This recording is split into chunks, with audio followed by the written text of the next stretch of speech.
Hello, this is Dr. Grande. Today's question is, can I analyze the case of Raina Thaiday? Just a reminder, I'm not diagnosing anybody in this video, only speculating about what could be happening in a situation like this.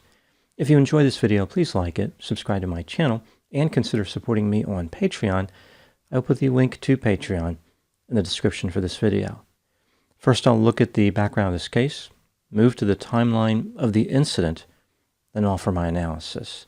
In 2014, 37-year-old Raina Thaiday lived on 34 Murray Street in Cairns, Queensland, Australia. When Raina was young, she was adopted by a relative. She would later say that her childhood was happy.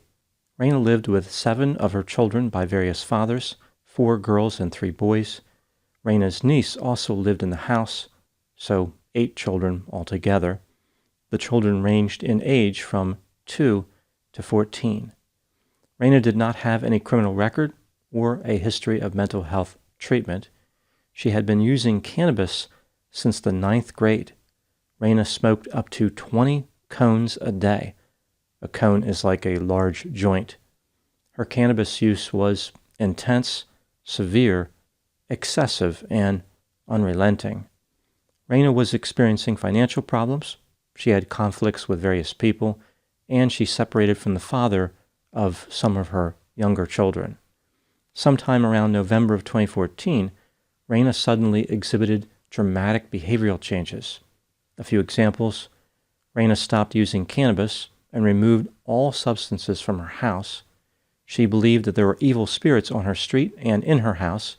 She engaged in a cleansing ritual.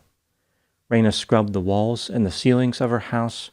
She took many of her personal belongings, some of which were valuable, and piled them in the front yard. Raina started lecturing about God and believed that she was the anointed one. She was a special prophet who was the key to the apocalypse. She was extremely important in God's plan. Raina believed that the government was persecuting her, but told people she was not afraid of the government. Her mannerisms were described as very stressed and serious. Raina visited various churches and attempted to confess her sins. Now moving to the timeline of the incident. On December 18, 2014, Raina's eldest daughter, her niece, and her godchild went shopping. They did not return to the house by 10 p.m. as Raina had commanded. Raina was upset because her daughter had disobeyed her and was worried about her safety. She walked up and down Murray Street talking to herself. Raina wasn't making any sense and was saying things like, "I am the chosen one." She warned neighbors about their use of drugs and alcohol. Essentially, she was preaching to them about the dangers of substances. Given her bizarre behavior, the neighbors may have thought that she was making a convincing argument. Raina made a series of disturbing statements. She said, quote, "I have the power to kill people and to curse people. You hurt my kids, I hurt them first. You stab my kids, I stab them first. If you kill them, I'll kill them," unquote. At one point, Raina called the police and told them to find her daughter and bring her home. The operator said the police would not return her daughter to her. Raina responded by berating the operator. Raina went to sleep on a mattress that was outside. She had dragged it there during the cleansing ritual. Raina's daughter did not return to the house until 1:30 a.m., now on December 19, 2014. Within a few hours, Raina became homicidal. She killed a pet duck. Raina then killed all 8 children in the house with a knife. Upset about her homicidal behavior, Raina inflicted 35 stab wounds on her own body.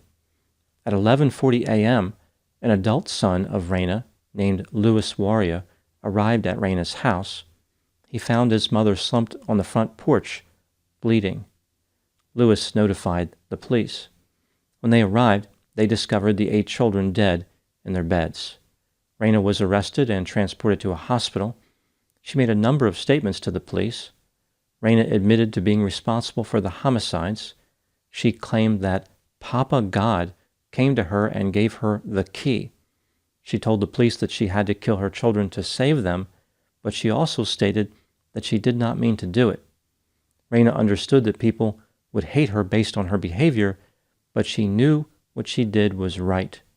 She acknowledged that she caused the injuries on her body because of what she had done to the children. Reina was charged with 8 counts of murder. The case initially seemed fairly straightforward. After all, Reina had confessed to being the killer. On April 6, 2017, a mental health court in Queensland determined that Reina had an unsound mind, therefore was not criminally responsible for killing her children. All the charges against Reina were dismissed. The court said that a psychotic episode caused by undiagnosed schizophrenia led to the killings. Reina was not under the influence of substances while she committed the homicides. Reina was committed to a mental health facility on the outskirts of Brisbane, where she will remain until she is no longer a danger to society. This could be anywhere from a few years to the rest of her life. Reportedly, her recovery has been hindered by post-traumatic stress disorder. The house where the killings took place was demolished and replaced with a park in memory of the 8 victims. Now moving to my analysis. Here are my thoughts on a few areas that stood out to me in this case. Item number 1.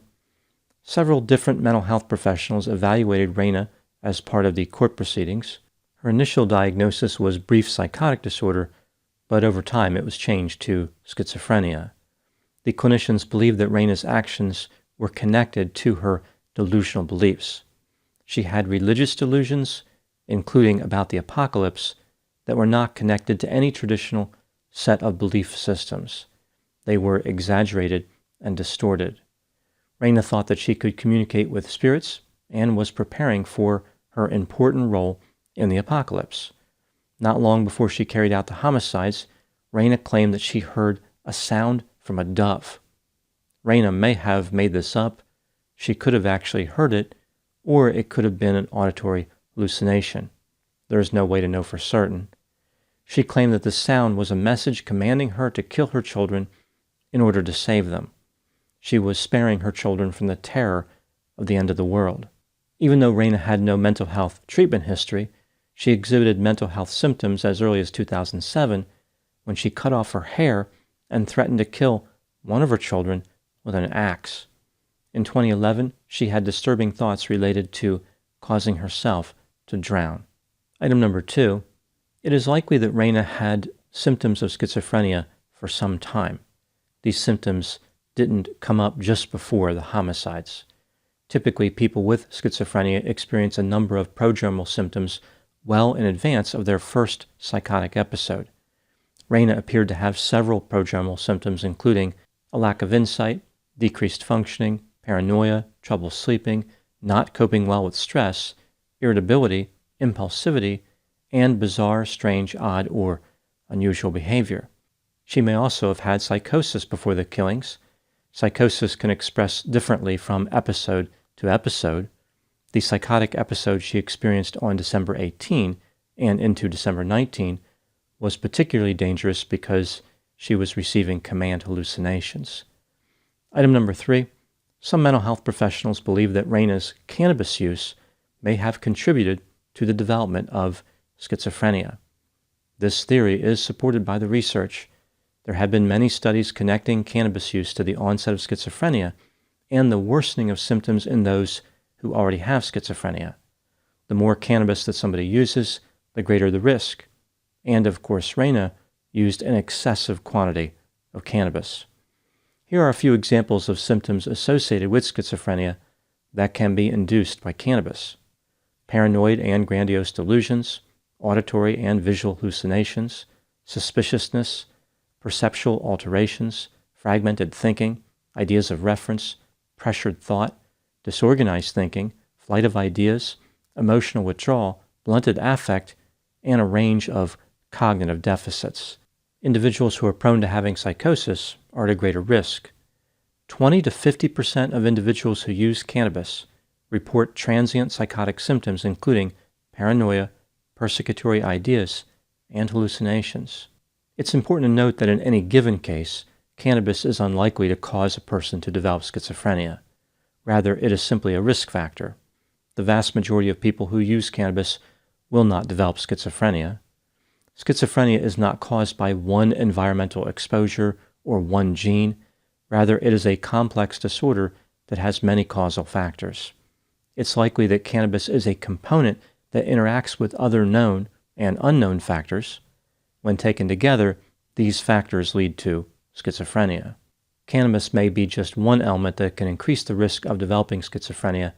However, it is a completely avoidable risk. In 2014, all forms of cannabis were illegal in Queensland, Australia. It would appear as though Reina violated the law. This brings me to item number 4. Was Reina actually legally insane? In Queensland, Australia, a person has a full legal defense to any criminal charge if, at the time of the alleged offense, they were suffering from a mental disease or impairment which prevented them from understanding or controlling their actions. There doesn't seem to be any question that Reina had schizophrenia and was psychotic. She did not understand her actions. The problem here is the relationship between cannabis and schizophrenia. Some people have argued that Reina engaged in illegal activity, namely cannabis use, which may have led to her psychosis.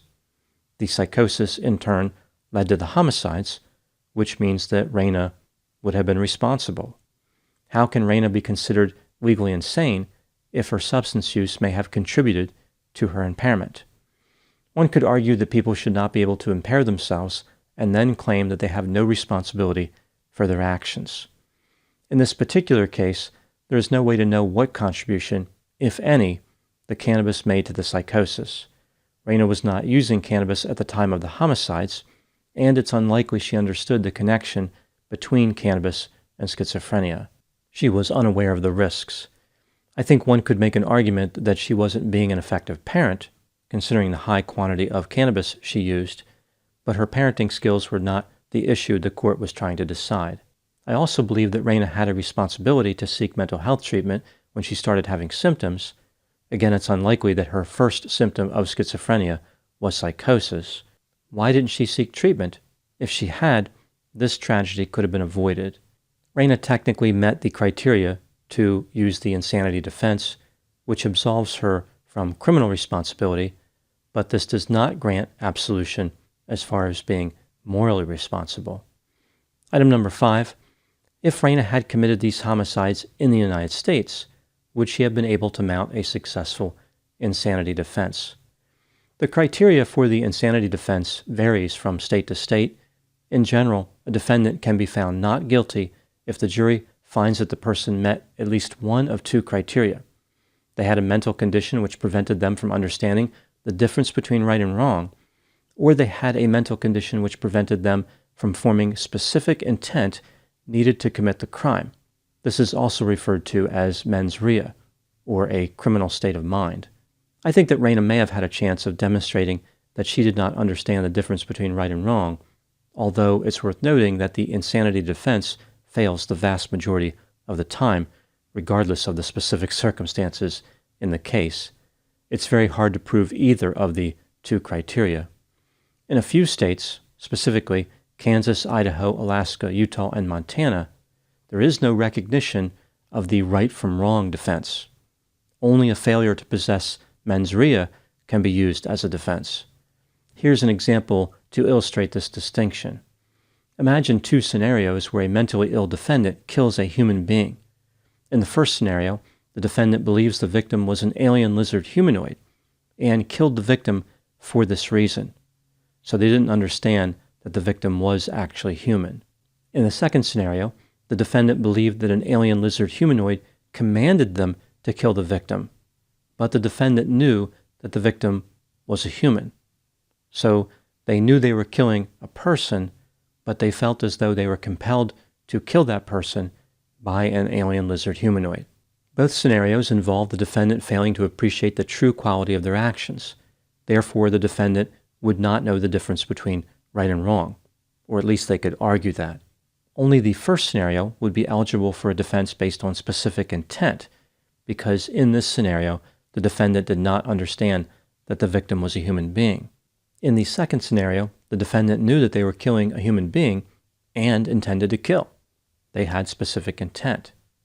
Connecting this back to Reina's case, she knew that she was killing her children. Therefore, in states that don't recognize the right from wrong defense, Reina would have been unable to argue for legal insanity. She had specific intent. I think this debate over legal insanity illustrates how disconnected the law is from the reality of mental health disorders. When lawyers and judges find themselves arguing about the motives of an alien lizard humanoid, they should realize how far they've strayed from the science of mental health. Moving to the last item, number 6, what does justice look like in this case? This is one of the most horrible cases in recent times. I think the issue of insanity is interesting from a prevention point of view, like it's important to understand what causes people to act in certain ways. But as far as the outcome for Reina, it is academic. Reina needs to remain in a locked facility for the rest of her life. Society cannot risk her engaging in violence again. Unfortunately, it's likely that she will be released someday. Now moving to my final thoughts. One of the elements that strikes me as particularly worrisome in this case, as far as how to prevent this type of tragedy, is how Reina displayed bizarre behavior for a month and did not receive any mental health assistance. She did not try to help herself, and it doesn't appear as though her neighbors tried to help her either. Maybe they did, but no services were available. It's not clear what happened with the neighbors. But Reina's psychosis was clear. When a person breaks from reality, the danger should never be underestimated. Most people who have hallucinations and/or delusions are not dangerous, but in rare instances, psychosis can have devastating effects. Those are my thoughts on the case of Raina Thaiday. Please put any opinions and thoughts in the comment section. They always generate an interesting dialogue. As always, I hope you found my analysis of this topic to be informative. Thanks for watching.